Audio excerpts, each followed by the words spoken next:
Meet your new best friend, the beanbag chair.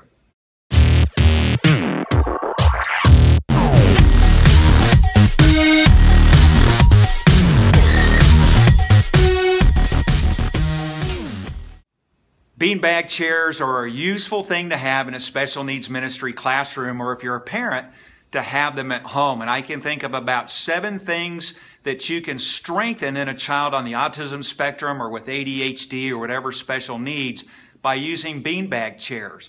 One is imagination. You can strengthen a child's imagination by turning a group of beanbag chairs into a variety of things. And I'll show you some clips of how we use them in our special needs classroom here at First Baptist Orlando in order to tie into our Bible story.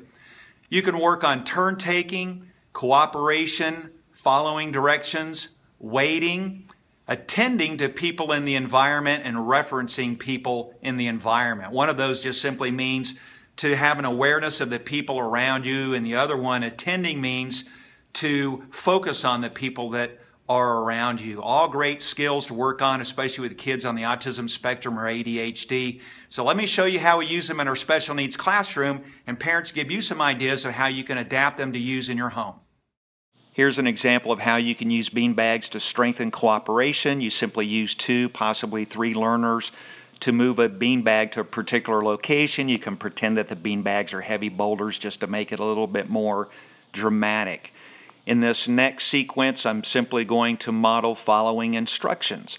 Here, the learner has to follow my instructions and also reference where I want the beanbag to be placed. And so they have to look at me in order to know where I'm pointing, and at the same time to follow the instructions non-verbally, which is a bit of a skill for some kids. And this is turn taking and waiting. I'm taking my turn to move the beanbag while the other person is waiting until I'm finished, and then they're going to get a beanbag and move it into place while I'm waiting. So I've set up the beanbags to play a game called island hopping. You'll notice there's about 9 beanbags. So in this game I would use a maximum of 8 kids. 5 or 6 or 7 would be even better. We're going to pretend that the beanbags are islands in the midst of the ocean. So all of the floor space around and in between the beanbags are oceans. And then I'm going to have one child sit on each beanbag and giving them the instructions that when the whale comes by and snaps at them, that they have to quickly move from one beanbag to another beanbag of safety. And so I'll use a volunteer who will actually go around and in and through the beanbags and playfully pretend like they're about to swallow the child up, and the child has to immediately move.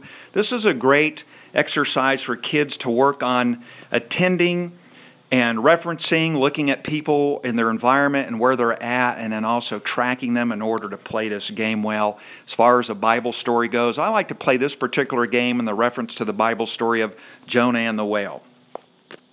And this is also an excellent game if you have kids who just need a lot of movement. You can throw in 1 or 2 more volunteers and have multiple whales swimming around. And the quicker that they move, the faster that the kids have to move from beanbag to beanbag or island to island. So great for kids that need a lot of movement. So now we're setting up for different beanbag activity, and again, you can do a variety of things with beanbags to really strengthen a child's imagination and what can happen and what they can create with beanbags. Myself and the volunteer here, we're modeling again cooperation, this time following directions. I can either do those verbally or non-verbally, and if so non-verbally, the child has to really work at referencing where I'm pointing to, which works on that skill. Turn taking, while the volunteer waits, I'm moving a bag. Once I have it in place, I'm going to wait while the other person moves a bag. So turn taking, waiting, works on a variety of skills.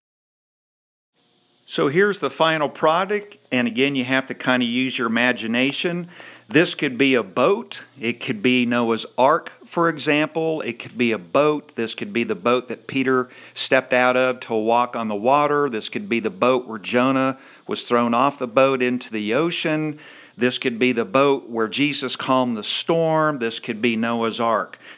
This could be a fortress in the walls of Jericho where you could tie that in with the story. This might be the cave where David was hiding from King Saul. Just so many different directions that you could go by simply using your imagination. One last activity. This activity is called Beanbag Mountain. I typically put a cushion below the mat because some kids actually like to burrow underneath all of the bean bags. The idea actually is to climb on top of them. Here again, my volunteer and I are demonstrating how to use the bean bags to build cooperation. Also, again, you can use beanbag activities to work on following instructions, whether verbally or non-verbally, to work on referencing, following instructions. After that, we're going to work on turn taking, one person's ability to wait while someone else does something, and then that person waits while other people do something. The more kids, the merrier. And this is the final product. This is Beanbag Mountain. Kids just love climbing to the top of the mountain, sometimes burrowing underneath. Again, you could use any Bible story that involves a mountain, Moses climbing to the top of the mountain to get the 10 Commandments. You could also use the story of Abraham and Isaac. So just a variety of ways that you could go with this. And again, work on a lot of different skills that you can strengthen to include imagination. Hey, listen, if you have any comments or questions, leave them in the section below. And while you're at it, subscribe to our YouTube channel.